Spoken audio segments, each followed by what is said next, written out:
The intent behind segregation of duties, SOD, is rooted in control theory and business ethics. Prevent single points of failure or power concentration in sensitive activities. This principle ensures that no one individual can initiate, approve, and execute an action without independent verification. In practice, SOD reduces risks such as fraudulent financial transactions, unauthorized data changes, or system configuration abuses. It forces collaboration and visibility into processes that might otherwise be opaque. By embedding checks and balances into workflows, organizations create a built-in safety mechanism, one that strengthens both operational integrity and compliance posture. The ultimate goal is to align accountability with risk exposure, ensuring that control strength matches the sensitivity of the activity. Implementing SOD effectively begins with understanding its core principles. Activities must be divided across multiple people or functions. One person initiates a process, another authorizes it, and a third executes or verifies completion. High-risk transactions require a four-eyes review, ensuring that at least two individuals independently validate the action. For extremely sensitive systems, such as encryption key management, code deployment pipelines, or financial approvals, dual control or two-person integrity may be mandated, requiring simultaneous authorization. Independent reconciliation processes, such as audit trails and exception reports, provide a final layer of assurance that completed transactions were legitimate. Each layer adds confidence that errors or malicious actions cannot pass unnoticed. Designing SOD matrices formalizes these principles into an auditable framework. Roles, permissions, and key transactions must be mapped to show who can perform which actions and where potential conflicts exist. Incompatible duty combinations, for instance, the ability to both approve and reconcile payments, must be explicitly identified and blocked. Conditional exceptions may be documented for specific business contexts, but they must include risk justifications and approvals. Integrating this matrix into a role-based access control (RBAC) system allows SOD rules to be automatically enforced during user provisioning and access reviews. When properly maintained, SOD matrices become a living artifact that reflects real operational risk boundaries. Small teams or lean organizations often face the challenge of implementing SOD with limited staff. In such cases, compensating controls are essential. Rotational approval duties can distribute oversight responsibility among multiple team members over time. Independent retrospective reviews, even if delayed, can serve as an alternative to real-time separation. Automation can also help. Systems can enforce approvals, prevent direct code commits to production, or require multi-party sign-offs. In certain cases, external oversight from an auditor, partner, or another department may be required to maintain independence. These approaches preserve the spirit of segregation even where perfect role separation is impractical. Automation plays an increasingly vital role in sustaining SO discipline. Modern workflow and orchestration tools can enforce approval chains, ensuring that no single actor can push changes or execute high-risk actions without review. In CI/CD environments, build and deployment gates can require different approvers for code merges and releases. Key management systems can enforce dual authorization for cryptographic operations. Ticketing systems can bind approvals and execution evidence within a single audit trail, ensuring accountability is documented at every step. Automation not only reduces human error, but also ensures continuous compliance by embedding SOD logic directly into operational tooling. Monitoring and oversight mechanisms are critical to ensure SOD remains effective over time. Detective controls include alerts on toxic privilege combinations, anomaly detection for self-approval events, and regular SOD violation reports to leadership. Sampling of sensitive transactions verifies adherence to established controls. Reporting frequency should match risk exposure, daily for critical infrastructure, quarterly for lower-risk domains. Leadership must act on these signals, not simply collect them. The goal is to maintain a cycle of detection, remediation, and reinforcement, ensuring the SOD framework remains relevant as roles, technologies, and threats evolve. Despite its importance, SOD is one of the most frequently mishandled controls in both IT and business environments. Common pitfalls include undocumented exceptions that become permanent, group nesting in directory services that create indirect privilege paths, and privilege creep when employees change roles without access revocation. Outdated SOD matrices that no longer reflect operational realities can also undermine the control's effectiveness. These weaknesses create blind spots where security incidents or fraud can occur undetected. Avoiding such pitfalls requires governance discipline, clear documentation, automation where possible, and recurring audits that validate both design and operation of SOD measures. For more cyber-related content and books, please check out cyberauthor.me. Also, there are other prepcasts on cybersecurity and more at baremetalcyber.com.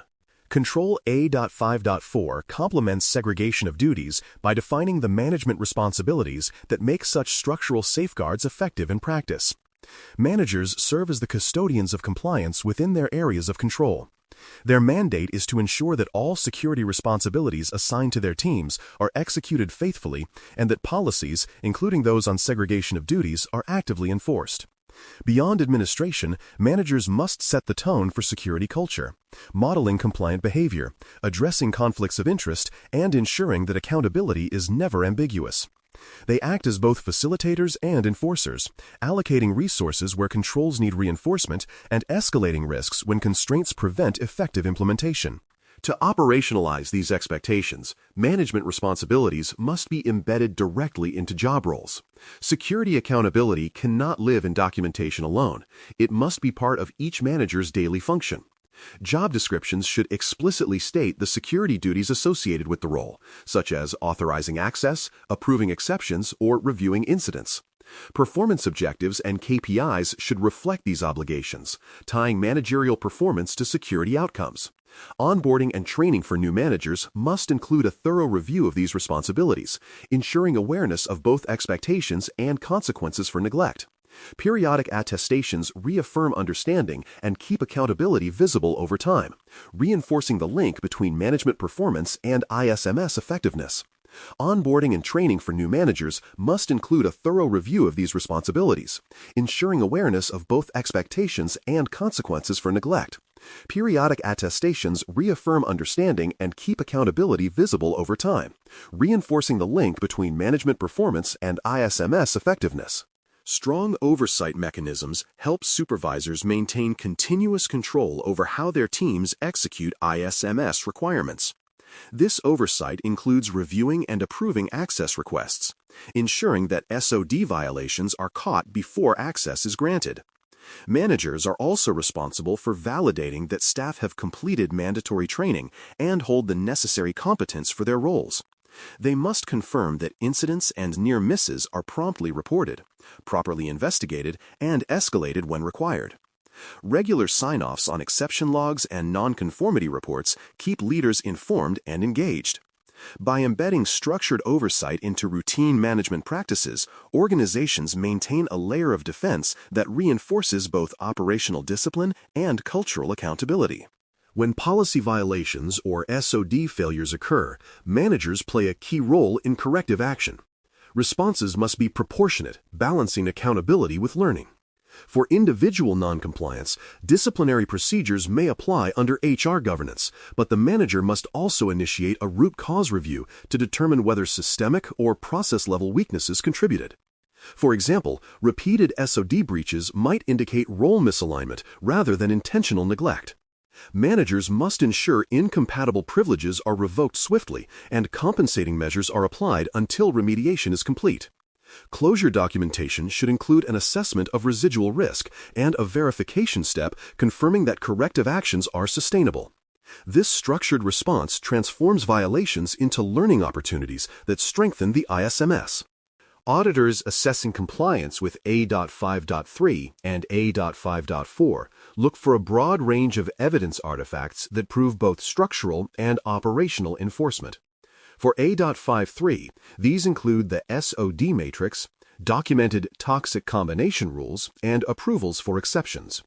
Logs of access recertification, time-boxed break glass activities, and violation reports confirm that segregation is actively monitored.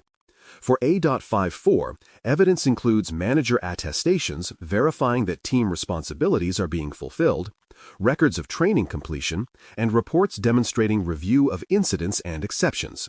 Combined, these records show that management oversight is not assumed but verified, and that leaders maintain visibility into both the technical and human dimensions of control. Real-world examples demonstrate how these principles play out across industries. In financial services, trade execution teams are separated from settlement and reconciliation functions to prevent self-approval of transactions. In healthcare, clinicians who update medical records cannot approve those changes for billing or compliance purposes, maintaining integrity of patient data. SaaS providers enforce segregation by ensuring that developers who commit code cannot directly deploy to production, reducing the risk of unverified changes. In manufacturing, staff issuing raw materials are distinct from those reconciling inventory balances, ensuring accuracy and fraud prevention. Each scenario reflects a common goal: distribute authority to reduce risk while maintaining operational efficiency. Measuring the effectiveness of A.5.3 and A.5.4 controls provides essential insight into organizational health. Metrics may include the number and severity of SOD violations detected and resolved, the time taken to revoke incompatible access, and trends in exception volume and duration. Management performance can be evaluated through the rate of completed attestations, the timeliness of access approvals, and the quality of incident escalations. Audit findings tied to oversight failures help identify systemic improvement opportunities. By monitoring these indicators over time, organizations can detect cultural drift, where enforcement weakens, and recalibrate leadership engagement accordingly. Continuous measurement turns compliance from an audit event into an ongoing management responsibility. Together, controls A.5.3 and A.5.4 form a complementary framework of structural and managerial safeguards. A.5.3 designs the architecture of checks and balances, ensuring no one person holds too much control over sensitive processes. A.5.4 ensures that managers actively enforce those structures, maintain accountability, and intervene when deviations occur. When combined with automation, regular evidence collection, and meaningful metrics, these controls provide strong assurance that risk is not concentrated, oversight is effective, and human error or misuse is minimized. They create a culture where transparency and accountability are normalized, laying the governance foundation for the next organizational level controls in A.5.5 and A.5.6, which deepen oversight into roles of authority and contact within the IMSS.